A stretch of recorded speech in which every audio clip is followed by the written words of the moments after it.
Hey guys, in this video I'm going to show you how to turn on or off your priority notifications on a Bluesky social. And it's really easy and simple guys. So first things first, of course, make sure you're actually logged into Bluesky on your app or web browser. Then come here on the left navigation pane.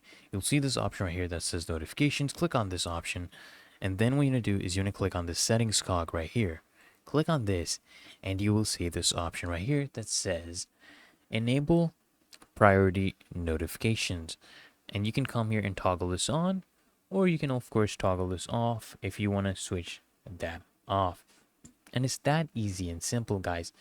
So I hope this video helps you out, and if it did guys, consider smashing that like button as well as subscribing to frequently asked questions. Turn those bell notifications guys so you get notified of the next video, and I'll see you in the next one.